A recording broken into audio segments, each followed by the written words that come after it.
Welcome back to Gold Derby. I'm Christopher Rosen. I'm joined by Joyce Singh. Joyce, we're back now. A very long few days break, and now we get to talk about the Oscars. The Emmys are over. Were the Emmys just 3 days ago? Yes. Or 3 years ago? I think 40 years ago. Okay. So I wasn't sure. Show. Dick Van Dyke Show, I think, won. No, cool. It was really fun. But now we're moving on from the Emmys until we talk about Succession. But for now, we'll start talking about the Oscars. It's going to be great. I mean, we can still talk about Succession and the Oscars. Succession at the Oscars, too. I think the Oscars would be great if they had Succession cast hosts as the characters. It's true. That's what's going to bump the ratings up if they do that in March. So we have a lot to talk about the Oscars. I have been able to see a lot so far, and I saw way more than I've seen like nothing basically. So I went to Telluride, so that gave me like a leg up on some of these things, and I've seen other stuff at like some screenings. So like I feel like pretty good about what I've seen. And yeah, we could just get into it. Why don't we just start at the top? Best Picture. According to our users and experts, Power of the Dog and Nightmare Alley, Licorice Pizza, and House of Gucci are like the top 4 or 5 with Dune. You and I both have a different movie though, because I don't think the wider spread or wider consciousness has maybe keyed in on Belfast, but it was a humongous hit at Telluride. Seemingly all the awards bloggers loved it. A lot of strong reviews, and then it played at it played at Toronto and won the Audience Award there, which is basically like a guarantee of a Best Picture nomination. I think 13 of 14 maybe, or something ridiculous like that, have gotten Best Picture nomination, and there's like 3 winners in that group, or maybe more. So it's like a very big bellwether of success. Belfast is Kenneth Branagh's movie about his childhood growing up in Belfast during the Troubles, they call it. That was like a big moment of strife between the Protestants and the Catholics. And yeah, I saw it. I think it's it's black and white.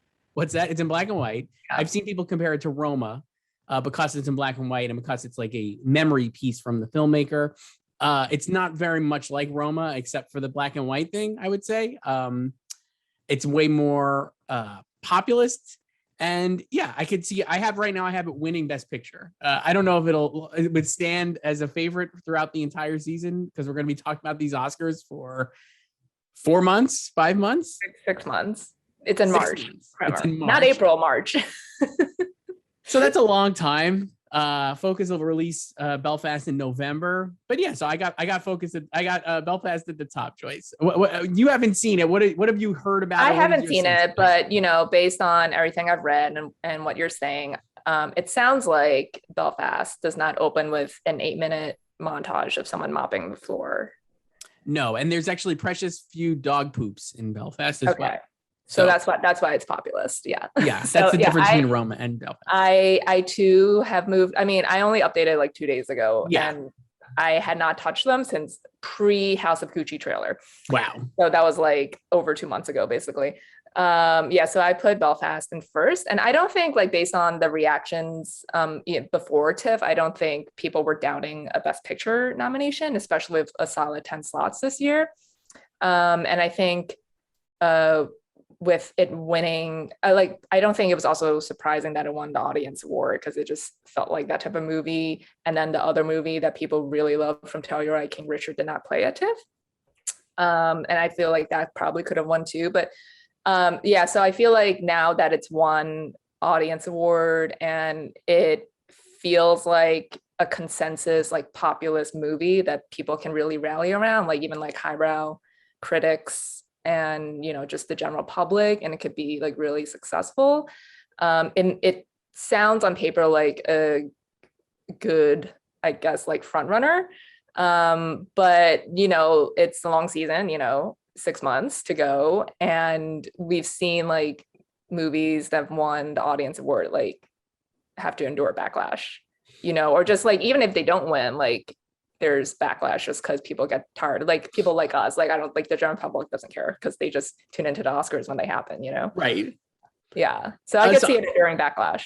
Yeah, I'm looking. We'll just go. I just want to go through the last few TIFF Audience Awards because I pulled it up here. So last year was Nomadland, which didn't endure a lot of backlash, but I still think kind of like picked up some backlash towards the end, I'd say.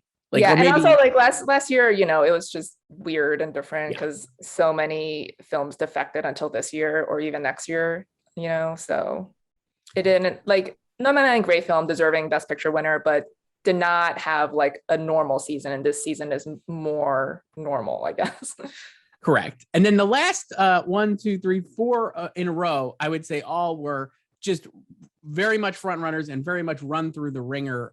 Maybe not the next one, but all of them had a lot of backlash. Jojo Rabbit won in 2019. Very decisive movie in Yeah. general, even if it hadn't won. Yeah. Of note, Parasite finished in 3rd place. Hold that thought because we'll go back to that. Parasite won Best Picture, obviously, in 2020. Green Book won in 2018. Another incredibly polarizing movie that was widely attacked and had a lot of backlash. Roma finished in 3rd that year, so keep that in mind. 2017 was 3 Billboards Outside of Ebbing, Missouri. Another movie that had a ton of backlash towards it. 3rd place was Call Me by Your Name. Keep that in mind. And then 2016 was La La Land, which also had backlash and ended up losing to Moonlight. We all know what happened. and then other ones were Room and Imitation Game, both won in 2015 and 2014. Both got Best Picture nominations. 12 Years a Slave won in 2013. Silver Linings Playbook in 2012. Argo was the runner-up. And then Where Do We Go Now was the lone non-Best Picture nominee in the last decade. And then The King's Speech won in 2010. So it's a very reliable arbiter. So like Belfast, seemingly, it would be like, not to put too much pressure on it, but it would be like an absolute shock if it didn't get nominated with 10 slots, with the TIFF Audience Award, with the early buzz from awards pundits. And I think one of the prevailing narratives out of Telluride was like, I think maybe Pete Hammond, our from our sister site Deadline, wrote that Sid Ganis, the former Academy president, was like, it's the greatest movie I've ever seen. He was like raving about it. Literally the greatest movie I've ever seen. Sid Ganis. Hyperbolic, Sid. So that's a big swing. So I would say like the things that I think Belfast has in its favor, for obviously beyond like all of this like initial data about its potential Best Picture nomination, is that it's 90 minutes, which I think is like actually perfect length for a movie. My favorite. Very good length for a movie. Yeah. It's got a couple of huge movie star performers, like Katrina Balfe and Jamie Dornan are the mother and father. They're incredibly photogenic, very handsome, and they like are great together. They have incredible chemistry. And while they're not the main focus of the movie, because the Kenneth Branagh character is Jude Hill's young actor, I think his first role, or definitely a breakthrough role, played by his character's name is Buddy in the movie. It's definitely focused on him and like his worldview. Like the movie is shown through his eyes basically. But those two performers are really great and like very charming. So like that's got it going for, I think it's ensemble, and it's like definitely the movie that people can watch with the whole family. I don't know if that even exists anymore, but like it used to be like, oh, like pre-COVID world, you would say like, what movie we're going to see with the family over Thanksgiving? And like Belfast would end up being like an obvious pick, because I think there's something in it for everybody, and everybody could probably find something to enjoy. So it does feel like a consensus in that regard. So we'll see. Just to close loop. So I also have Kenneth Branagh getting a Best Director nomination, because obviously I think if it's a front runner for Best Picture, seemingly he would be in there for Best Director. I don't know about you. I have him in 2. I have him in first, actually.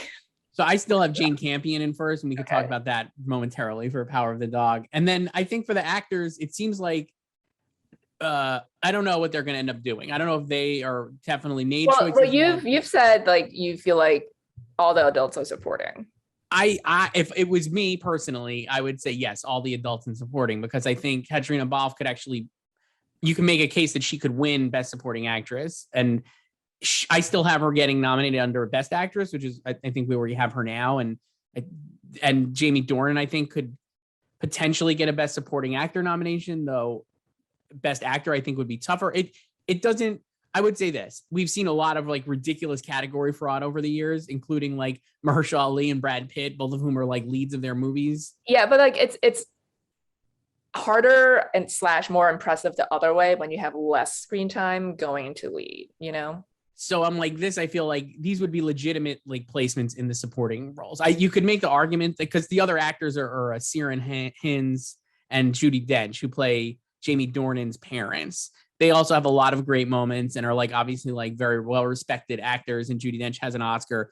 So I think Scott Feinberg said maybe all 4 of them would get nominated and Best Actor, Best Actress in the supporting categories. I'm not sure I'm as bullish on that possibility, but I do think it has like a strong case for a SAG ensemble. And yeah, we'll see. I mean, I think that this movie will be in play. And the other thing I think I noticed early, I don't know about you, but like these actors are everywhere already. Like Jamie Dornan was like all over Telluride. He was all over TIFF. I've seen Katrina Balfe already do interviews about this. I feel like they're going to be very visible. They're ready. They're very ready. Kenneth Branagh's everywhere. He's even, writing, like an essay on Kate Winslet for Time 100. Yeah. And they're all very charming. Like, it's like great seeing, like Kenneth Branagh was like incredibly charming at Telluride whenever I saw him either introduce his screening or just talking to people walking around town. So I think it's got like all the makings of like a potential Best Picture favorite. And that's why I have it there. Before we get to Best Director, so again, according to our odds, none of these, Belfast would be 6th according to, our people just don't update. So that's all. I know. I'm just saying. So for my runner-up at the moment is King Richard. I'm like weighing on it. We talked about this very briefly earlier. I was weighing on it. I thought it's a great, very big populist movie from a major studio with a major star. It reminds me of Jerry Maguire. I keep going back to that. It just feels like the kind of like old school, like here's a big movie that's about like a thing, and it's just like a movie star doing a thing. I don't know how to, like also a sports movie. What's that? Also a sports movie. Also a sports movie. But it's like, oh, like here's like a big, it's just like it's a thing, I think. And like again, another one to tell you, right? Like you mentioned, like everybody really like responded to it. I think like a majority of people who saw it like really liked it, like, and across a spectrum from like very like serious critics and cineasts to like just regular people. Like I think we'll enjoy this movie. Will Smith, I have winning Best Actor. I think he's got to be a front runner right now. It's opposite of Belfast because it's almost double the length. It's like 2.5 hours, but Ronaldo Marcus Green is too long for me, even though I love tennis. So it's pretty long. But again, like I enjoyed it so much. I think the energy, like it kept the energy up so much. I didn't really notice the length. Ronaldo Marcus Green is the director. I feel like he should get nominated for director if I have it so high, but I actually don't have him in yet. But we'll see how the season plays out. Will Smith, and I think Anjanae Ellis is a very strong contender for Best Supporting Actress nomination. It just feels like that movie has a lot. I'd be curious to see how the HBO Max of it plays out. That movie is going to be released on HBO Max and by Warner Brothers in theaters. I think if it was a theatrical movie, it would make so much money. It feels like just like a box office hit waiting to happen. And I think that would help propel it as like a alternate to the Belfast, like indie movie type thing, like we've seen in the past where like a box office hit could like become maybe a Best Picture alternate. But I don't know how it's going to do because it's going to be on TV. So who knows? I think it'll be like fine. Like, I mean, because it's coming out like the week before Thanksgiving. So again, it's something you can watch with the fam over the holidays. I was actually, so I mentioned this last time when we talked, like, we went rogue in our Emmy chat about the Oscars. But like when I was at the US Open, they kept playing on the Jumbotron during the changeovers, the trailer for King Richard. And it just reminded me of how like when Battle of the Sexes came out, like Billie Jean King and Emma Stone, like were everywhere. Like they went to like the finals, the US Open, like a lot of press and promo at that event. Like they took pictures with like Sloane Stephens after she won and everything. And I think Will Smith is filming, and because that's also why he wasn't at Telluride, right? Yeah. So, like he's been nowhere so far. And Venus lost. And Serena didn't play at the US Open this year. So, and Venus lost in the first round. So like, they weren't like around, like during the tournament over the fortnight to be like visible anyway. But I felt like it was maybe like a missed opportunity to not have like Will there for like the final or something, like just I don't disagree. Yeah. But then, so like whatever, but yeah, like, I think like box office will still be fine. And I think like the sisters will be like promoting it like as we get closer, like, cause they haven't really promoted it at all, really. Like they just like put up the trailer on their like grams and stuff. So I so I think like, and then with the tennis season starting in January and like the Australian Open, so I feel like there will be more press about it at that time too. Yeah. I mean, it's interesting. Like Will was not a Telluride because he's filming, I think, an Antoine Fuqua movie for Apple TV Plus. So he was not around, and they didn't. So that was like one thing where people are like, maybe Will should be here, because if you look at like the other, like Kenneth Branagh was there, obviously. The other big Telluride like spotlights were for like Jane Campion, who obviously is doing like a full court press for like her Best Director nomination and for Power of the Dog, and Peter Dinklage for Cyrano, and people left that being like, oh, he's like a legit Best Actor contender, and Riz Ahmed for Encounter coming off his Best Actor nomination. So it's like you could have seen a scenario where like Will was there and like they made a big deal about it, and then they didn't bring King Richard, like you were mentioning, to Toronto.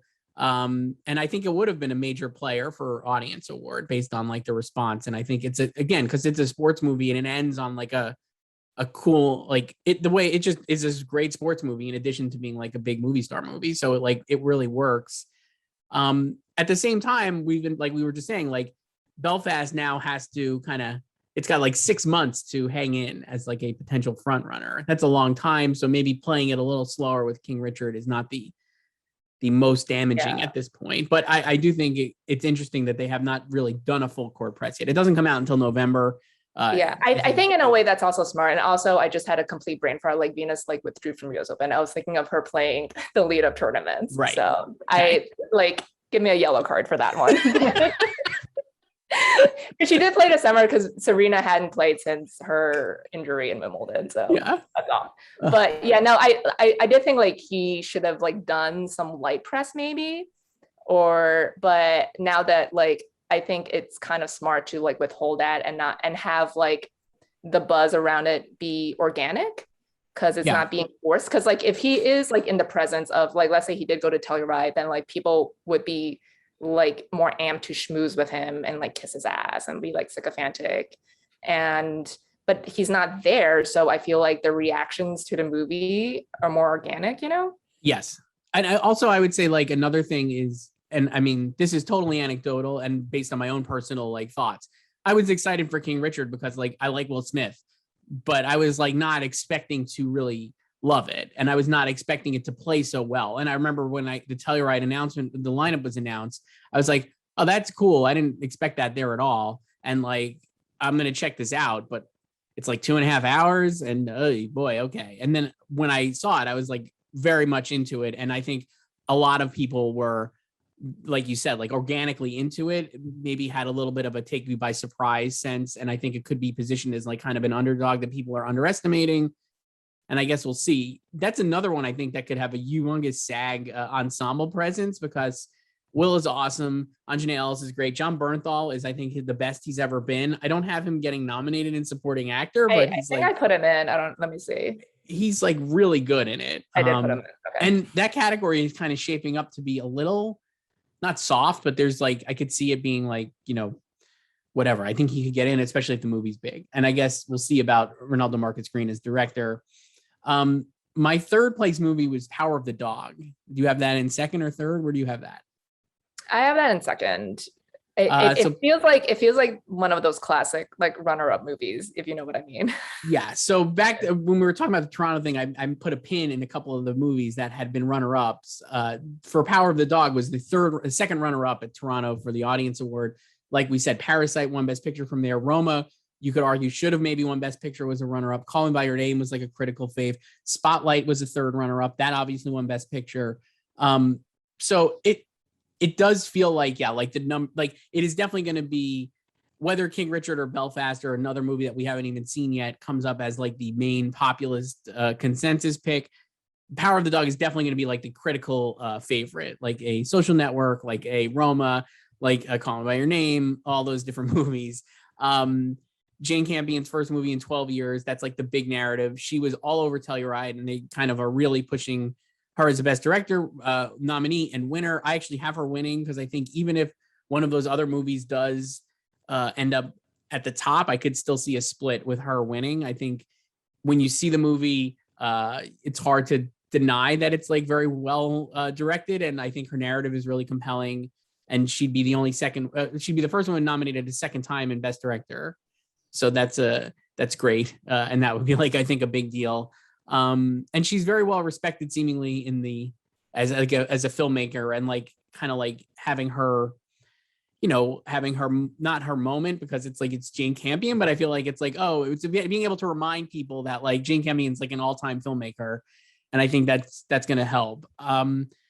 For the movie itself, I think we've talked about, I think it's hard to talk about because there's like some stuff that happens that maybe is unexpected. It's based on a book though. So you could definitely look up maybe what happens in that book. And I would say like the forward is written by, or an intro is written by Annie Priel who wrote Brokeback Mountain. That's something to think about when you're reading about it. But Benedict Cumberbatch is really good. And I think he's like kind of like locked into a Best Actor nomination, it feels like at this point. I don't know if he can win, but if he did win, I would not be shocked. But I don't know if he can, because I think Will Smith is going to ultimately prove very difficult to top because he's Will Smith. The other big breakout name in the movie is Cody Mcphee, who plays the son of Kirsten Dunst's character. He's really, really good, and his best stuff is at the very end. I don't have him winning, but I definitely have him nominated, and I could see again, there's a world where he could win. I mean, who knows? It's like you said, it's 6 months from now, but I was very impressed with his performance. I think he's like really good. And Kirsten Dunst, I feel like, is an actress. She's finally gonna get nominated. I have her winning. You have her winning? I could see her maybe winning, but she definitely should get nominated. It definitely feels like one of those like, oh, we love Kirsten Dunst and let's just remember that and like nominate her. So all those performers are great. Jesse Plemons is not in it very much. He's very good, but he's just not, his role is not substantial enough, I would argue, to be a major contender. I think he still is, because some people have maybe not updated on our odds. But yeah, I would be surprised if he got nominated. And the movie is going to get like, I don't think we've opened our predictions yet to like below the line stuff, but I think it could be like a major contender in a lot of those categories, like cinematography, scores by Johnny Greenwood, the costumes. It's a gorgeous movie. So yeah, it comes to Netflix, I believe, in December. I think December 1st, and then like or early December, and it's in theaters before then. And we'll see. So they had that at Toronto and Telluride, and Venice did not go to New York Film Festival with Power of the Dog. And so there you go. I don't know. What are your, I think you're right. Like it does feel like an alternate, like a runner-up type movie as a best picture. Yeah, I feel like it'll probably be like the critical darling, of the season. Like I could see like Benedict like cleaning up like the critics' prizes like over Will, but ultimately it won't matter for like the televised stuff, like just how that like narrative completely shifts sometimes. And like with Jane, like I would love for her to win. But I feel like, I don't know, I don't trust them to give it to 2 women in a row in director, Yeah. And I don't know, like if, I guess, I mean, yes, she could win without the movie in theory, but I feel like I would feel better if I think the movie's also winning Best Picture, I guess. My concern, and it could be totally straw man, is that the generic vision that you have of an Oscar voter is like a 70-year-old white guy, right? Is going to watch Power of the Dog after all the critical reviews and be like, like that kind of thing. Just like kind of like a shrug, because it is a movie that demands, and I don't mean this like as a pejorative, because I think like if I heard this, I'd be like, oh, that means it's not good. I actually like did really like it and have thought about it a lot. It is like a movie that you have to think about and also like pay attention to. And I think the nuance of the movie and the performances is really what makes it work. So it actually does it to me. It's like a weird, like it's like a good movie to be able to watch again. Like I'm actually excited that it's on Netflix, that I'll be able to like put it on and watch it a second time or a third time. But also like the big screen aspect of it is also, it's like, it is actually a perfect movie for both formats, because it's like, you want to watch it again and like see what you missed the first time. Not that it's like a twist ending, but I think it's like, it keeps stuff so internalized and close to the vest. I don't know. I'd be nervous about that from like a generic Oscar voter standpoint, where something like Belfast or King Richard, you're just like, that rules. I love that. And you would just watch it again for fun because you enjoyed it so much. Yeah. But maybe we're not giving, or maybe I'm not giving Oscar voters enough credit, because last year, if you would have, at this point last year, based on all the movies, like I would have said Chicago 7 was like the obvious winner. And I think I did multiple times because it is like a rousing movie that ends on like a high note and it's very crowd pleasing. And Nomadland is way more introspective and thought provoking and smaller. And like they ended up voting for Nomadland. Now, like you said, it was a different year. And this year there's a lot more competition and more everything. But I don't know. Maybe the changes to the voters have actually paid off in certain ways. I feel like what a lot of people thought Chicago 7 would be last year is what Belfast will probably be this year. Yeah, I could see that for sure. Okay. The other, so my best picture lineup after that, honestly, is a lot of movies that I haven't seen. I'll just run through them quick from 10 to up. So my top 3 were Belfast, King Richard, and Power of the Dog. 10, I had Nightmare Alley. That trailer came out last week, I think. Guillermo del Toro's follow-up to Shape of Water. So everybody's highly anticipating that one because he won Best Director and that won Best Picture, obviously, a few years ago. The trailer looks good. Seemed totally fine. They're selling a movie that it's based on a noir novel. I forget off the top of my head. I can't think of who wrote it, but I'll look it up. It's much more of a film noir and like drama than like a creature feature. And I think they're trying to split the difference on the trailer a little.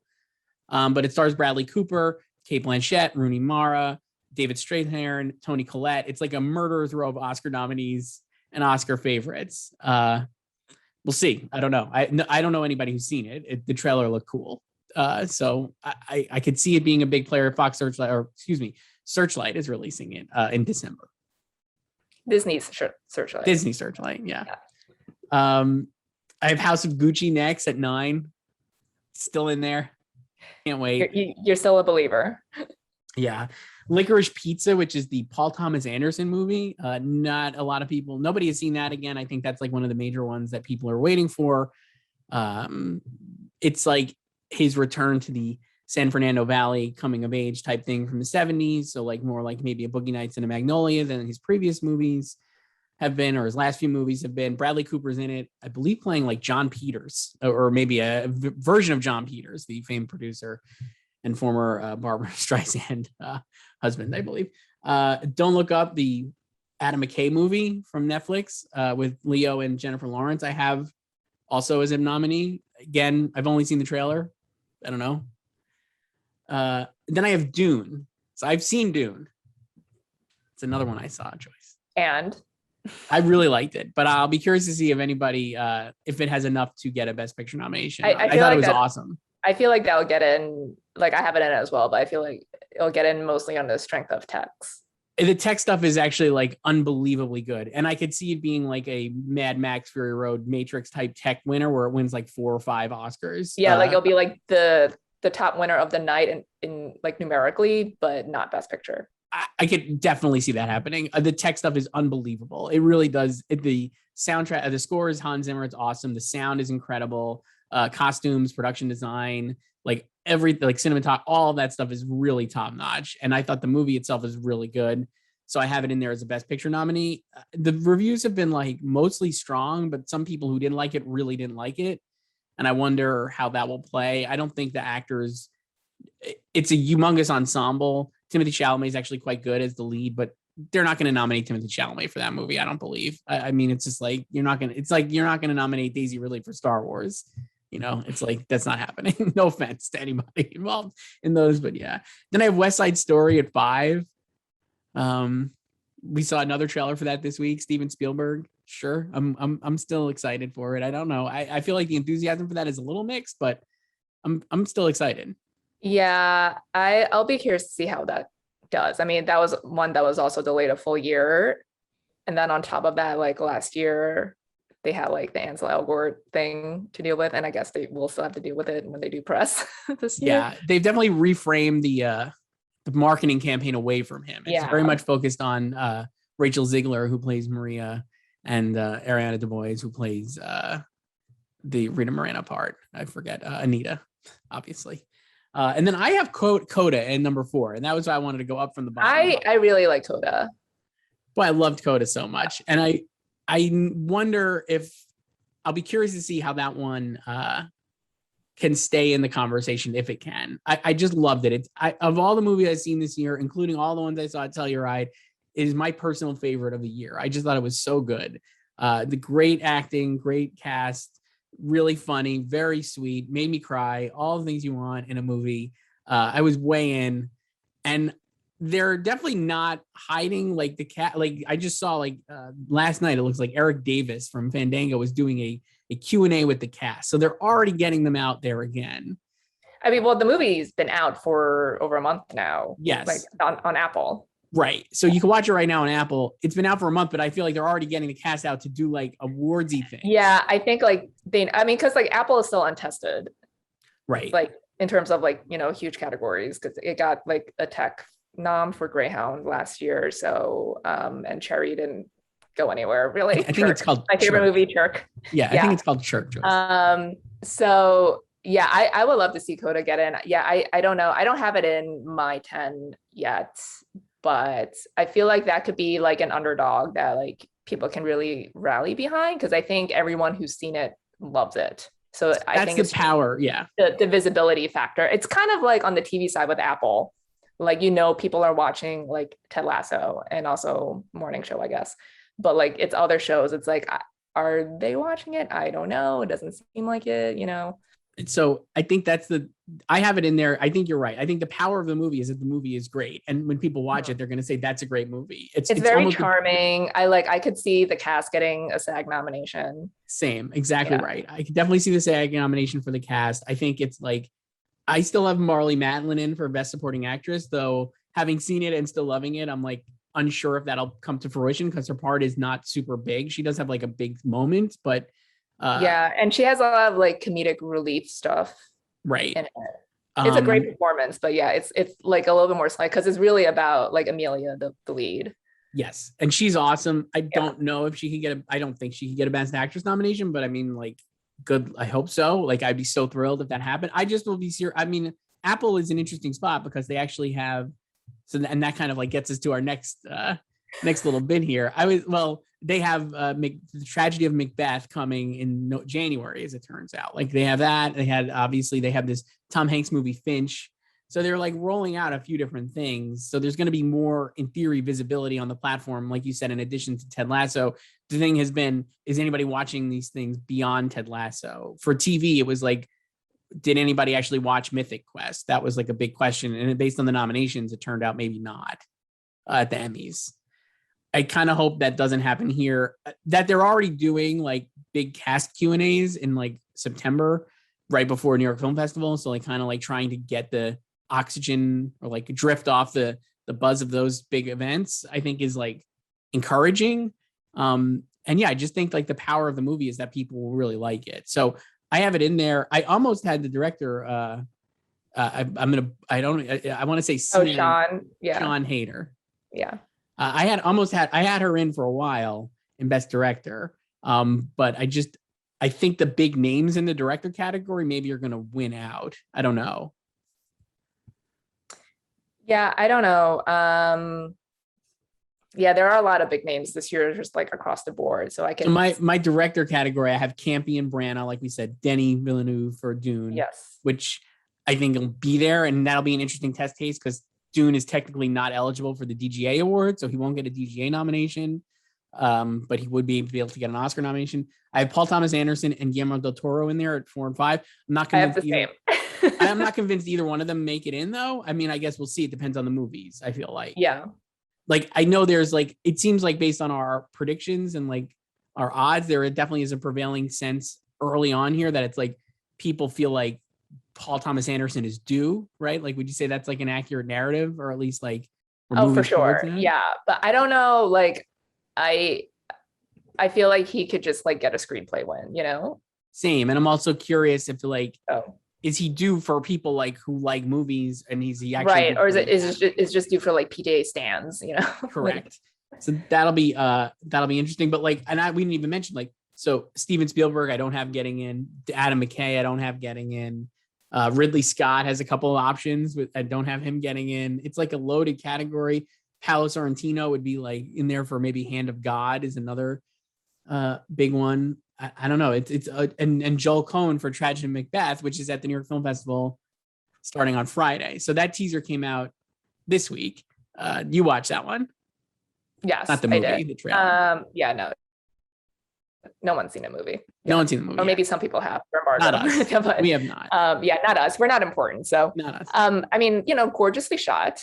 But it was like what, like 48 seconds. So like what I love how people just when they overreact to like trailers and like teasers. I'm like, we saw nothing, basically. We saw nothing. Denzel Washington plays Macbeth. Frances McDormand plays Lady Macbeth. So that's great casting. And like Frances McDormand, 3-time Oscar winner, maybe a 4th nomination. She's coming for Katharine Hepburn, I mean, That's hard all to there is. discount her. And Denzel Washington, obviously a former Best Actor winner playing Macbeth. The good money is on him getting a nomination. And we'll see about the movie. I mean, like, I don't have it in and I don't have Joel Cohen. And it's notable because it's not Joel and Ethan Cohen. It's just Joel Cohen. And based on the teaser, at least, it's maybe not what you would expect from the Cohen brothers, which is like maybe more like cockeyed or a little like, like done with like a bit of irony, right? Like it's very straightforward Macbeth based on the trailer, at least, which is 45 seconds. So maybe it's not, but that's what they're selling. A pretty straightforward Macbeth take, I'd say. Yeah, I don't have him in either. I think I do have the film in though. Yeah, I do. I have that in. I also have Spencer, which you saw, and The Lost Daughter, which you also saw. So I'm not confident in any of those, but I just like put them in there to fill it out. I'd love to let's talk about both of those. I'm actually Spencer, Pablo Larraín's movie with Kristen Stewart as Princess Diana. I have her in there getting I have her winning actually at this point, Best Actress. So do I. So that's why it would make sense to have her maybe, even though Best Actress obviously rarely actually ends up with a Best Picture nomination, unfortunately. But I could definitely see it getting nominated. I think it's going to be too divisive. It's a very good movie. I really liked it. I think across the board, everything in it is like really top notch. Like the costumes, all the production design, everything about it is like very well made. So I think that it's not just a performance movie. I think there is a lot to take away from a movie standpoint. But like, I think I said this to you when we talked about it during our Emmys, when we were teasing some of this stuff. The person, I was like, oh, that was good. And the person behind me just loudly at the end was like, what is, like, just very unhappy with it. So I think it's going to be that kind of division very much even in screenings where it's like people really like it or people but don't you liked it more than Jackie. I really did not like Jackie, and I definitely enjoyed this more. Honestly, I think it's just a better movie, and it's just the what it's trying to accomplish, I think, is more focused than the Jackie one for whatever reason. I don't know. And I think Kristen Stewart is better than Natalie Portman as Jackie. So all of those things helped make it. And then Lost Daughter, I'm really interested in. I really liked it. The more I've thought about it, and since like the more I've gotten away from Telluride, it actually remains like one of my favorites from the festival. Again, I think it's going to be pretty polarizing because it's about like, it has very complicated feelings on parenthood. And obviously it's a Maggie Gyllenhaal's directorial debut. And I think she does not shy away from having the characters be not maybe quote unquote unlikable, but also just like they're making decisions that maybe the audience is going to be like, what the hell are they doing? And I think it's the strength of the movie that like you actually stay at least understanding the POV of the characters. But it is definitely, I could see that being divisive as well. That said, I like love Olivia Colman, and I actually have her runner up. And like, I think we said this earlier this week, but I'm also thinking of maybe making her win because she seems to win everything. She's gonna beat someone else who plays Princess Diana. She could beat 2 Princess Dianas in 1 year. What are the or over a calendar year? That would be incredible. I mean, there's clearly no like Olivia Colman fatigue anywhere. No. So, and she's always great. So She's so good in this. So, yeah. I don't know. Like I have Kristen winning right now. And I think I have Olivia in third. Yeah, I have her in third. I have in second Jessica Chastain for The Eyes of Tammy Faye. So that's out now. We can see that in the theater. I still haven't seen it. Have you? I have not seen it, but my friend saw it as part of her birthday celebration this weekend. And what was her take? She loved it, but she loves those like camp type stuff, so so like, I mean, like the film has like, okay reviews, but like her performance has been raved, and like Andrew Garfield as well to a certain extent, like he would be in supporting.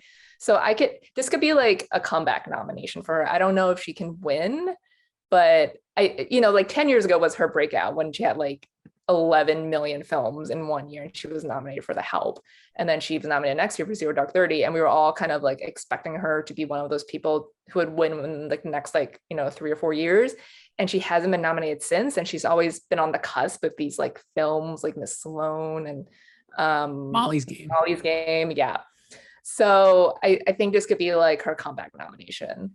It definitely, all of the stuff you said there, very strong. I have her in also. I think I have her like 4 maybe. I definitely think she can get nominated. It feels like all the oxygen around the movie has been about her performance, like you said, and nobody has really knocked her performance, even if they dislike the movie. And yeah, like the narrative is so strong, and like I still think she should have gotten nominated for Molly's Game. So I'm like, I would definitely be down for her getting a nomination for this. And yeah, why not? I could definitely see it happening. I think they're already, she was, I believe, a big focus point at TIFF. I think they had like a special tribute for her there, and her. It was like her and Benedict. Right? So I mean, like it's definitely like and it's like transformative, like de-glam, everything. Makeup, like all that, and that could be like another one where it's like 2 nominations, best actress and makeup, right? Like those are like Renee all over again. Kind of. I mean, like, and it seems like the movie is better than Judy, at least on the reviews front. So that is a very strong indicator, which leads me to believe that she can honestly potentially win. I mean, like that category, like we said, like Kristen Stewart is definitely the critical fave and like the stand fave at this point, but she's never gotten a nomination, and who knows if people actually like her. And again, the movie could be divisive. Maybe the performances too. If people don't like Kristen Stewart, they might not like the performance because it's very Kristen Stewart-y with like her mannerisms and stuff. I enjoyed it, but we'll see. The other actresses I have are Penelope Cruz for Parallel Mothers. I have her too. She won at Venice, I believe, Best Actress. And the reviews on that, I have not seen it. Pedro Almodovar reviews are very strong. It just feels like definitely seemingly possible. And then I have Katrina Balfe in there for Best Actress at the moment, but I would switch her to supporting if they do that. I don't have Frances. I don't have Lady Gaga. Sight unseen on those two. Maybe after seeing them, I would change my mind. Yeah, my 5th slot, like I would put Katrina in supporting. So I have Cate Blanchett now for Nightmare Alley, who could also be supporting. Yeah. But so I don't know. The other one we could talk about, and there was a trailer for this yesterday, is Passing, which is Rebecca Hall's movie that was at Sundance. Tessa Thompson in the Best Actress race and Ruth Negga in Supporting Actress. At the moment, I actually have Ruth Negga in for Supporting Actress. I don't have Tessa in. I feel like there's just more competition in Best Actress at this point, but people really, really like those performances. And I think having Netflix distribute that and put it out in November, and it's at New York Film Festival early next month, it just feels like the type of thing people are going to like pay attention to. I think that's like a big thing about these now, is especially like we were saying, like with the Apple shows, like, people are watching Ted Lasso, but are they watching anything else? That's like the issue with Coda, is can it break through? And you really don't know that until it does. But we know people pay attention to Netflix. And we know that everyone has Netflix somehow. Everyone has Netflix, you pay for it or not. And they're able to like elevate these movies. So like Passing and The Lost Daughter, if they were being released by another brand, I'm not necessarily sure I would be, even though I love Lost Daughter. I still haven't seen Passing, but the reviews have been really strong. I'm not sure I'd be as bullish on them, but because I know Netflix is going to be like, pay attention to this. This is important. I think people will. So like that is a big boost for Passing. That's my thinking. Also like kind of, I remember, at some point last year during like the 22-month season, like Vanessa Kirby and like Piece of Woman, because remember like very early on, it was like, this could be like huge player, like Ellen Burstyn, oldest like nominee winner, like blah, blah, blah.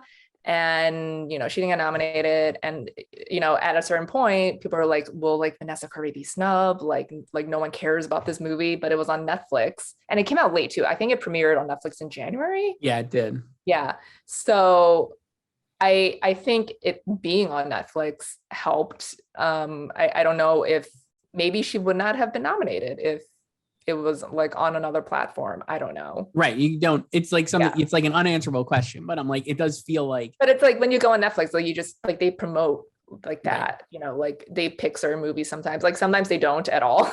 So, and you can't even find it.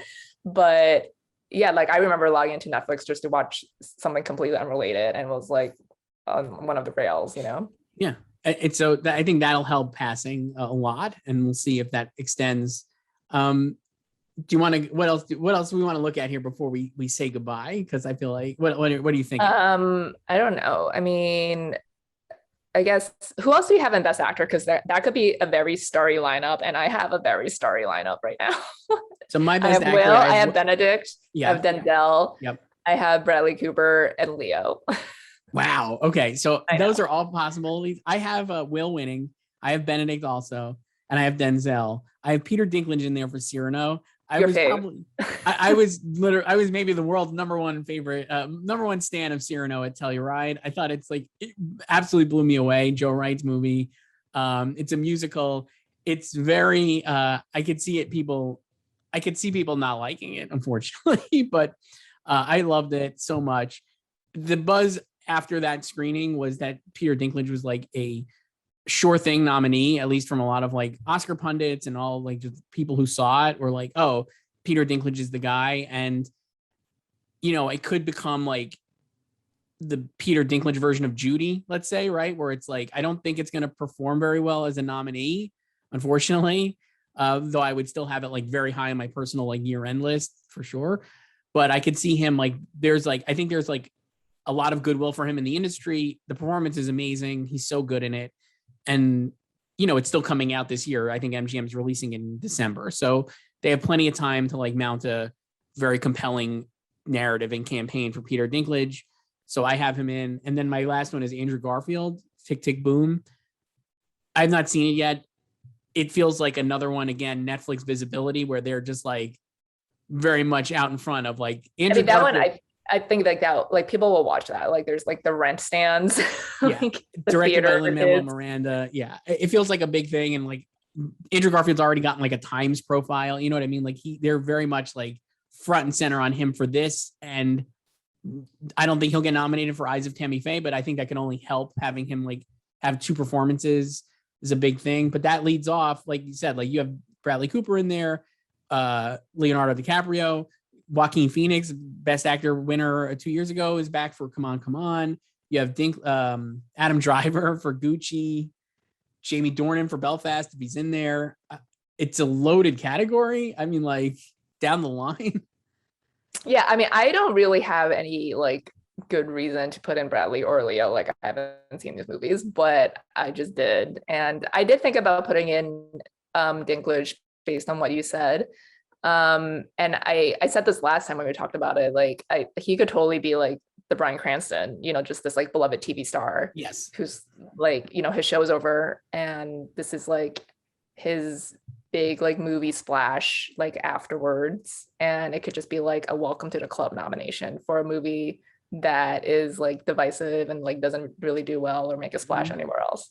I guess the only problem with that, like you said, like the only, like, I think that's all true. And like I said, I have him in, but I mean, like when you're faced off against like Cooper, DiCaprio, Driver, it's like, there's so many major famous people like in contention this year that I'm like, does it end up being like who knows? Is Leo doing like a dark comedy, just get him in? I don't know. I mean, we'll see. Like, that's the one thing to wrap this up. And we have 6 months to talk about this, so can't wait.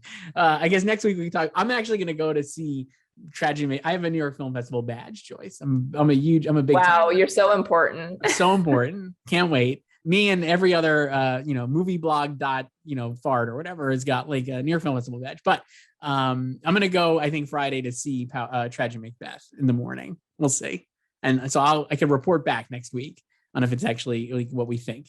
But just based on this, like, humongous star power for the Oscars, like potentially this year. I think that would really help this in terms of ratings, whatever. Like, I don't really care about ratings. No, me neither. Like, it's such like a clickbaity headline, like whatever. Like, TV viewing is not the same, whatever. No, but like having all these big names, and if they do end up getting nominated, like that can only help the Oscars. And we were kind of missing that last year. a little bit. I mean, like if Leo gets in, J-Law can get in as well. And she hasn't, she's been on a long break. We didn't for a even talk while. about her. Yeah. I know. Yeah. I don't have her in Best Actress. I don't have her in either, but I mean, like, it's just like literally like if you had to make a list of like the 10 most famous people in Hollywood, many of them are in movies that are out this year. And like, yeah, like Meryl as well. Like Meryl she's not Streep like stan culture-y, but it's Meryl Streep. Yeah, Meryl Streep for Don't Look Up would be a supporting actress contender. We have, like you said, Jennifer Lawrence in that same movie. Leo, Denzel, Will Smith, Bradley Cooper has 2 movies. Down And the he has line. one, so he has that like narrative to ride as well. So it's like it loaded. You have Timothy Chalamet's in 3 movies. It's just like it's a wild. It's just a wild year. I feel like there's a lot of big stuff coming. Sandra Bullock has a Netflix movie, Unforgiven, I believe it's called.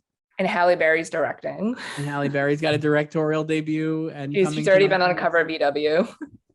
So that must be a strong contender as well. No, there's just a lot of stuff, a lot of famous people, a lot of big directors, like we were saying. So it is shaping up to be a very competitive year. And I think just one last thing I would say is that like few movies seemingly have face planted, right? Like usually at this, we're like, oh, there's going to be like going into the festivals. You're like, oh, all these movies could be great. And then they screen and it's like, that stunk. That was bad. Totally overrated, blah, blah, blah. Few of these movies, I really can't think of any. I mean, the only one would be like The Last Duel had like less than enthusiastic response, but actually the reviews weren't that bad if you read them. And Jodie Comer got great reviews. And Jodie Comer got really great reviews. And like, I know they're like already hyping her up for like a Best Actress possibility nomination. And, that could be like the female version of Bryan Cranston from Trumbo, maybe, right? Where it's like, oh, whatever about like the movie maybe didn't work as well, but it's still Matt and Ben returning to write and her part's great. I don't know. Like none of these movies really did poorly, like at all. So that's like a good sign, but it makes our job harder because then we have to like figure out, you can't just automatically write off. Like it's also more fun too until like it always gets boring like towards the end of the season when things like settle down and settle in and there are like front runners like. So, and then it's just like you're talking about the same thing all over again, like every day. Like the thing about last season was that Best Actress was all over the place. So we need another category like that this year. And I think also, if the Globes don't hold like a press conference to hand out awards, the lack of the Globes this year would also be a factor. Like who would that affect the most? I think that I'll be very curious of that too. From the Globes. Because like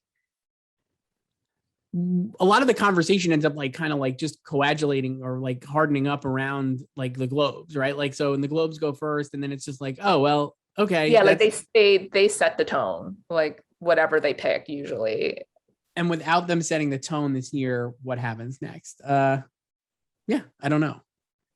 This is exciting, Joyce. We have 6 months. So I'm so excited. I love this so much. I can't wait to talk more and more about this with you, and also Succession.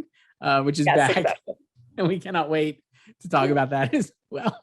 We should just have every week, we should just have a Succession segment at the end. I think that would be great. Succession watch. I think that would be really fun. We're so annoying. Goodbye, Joyce. See you later.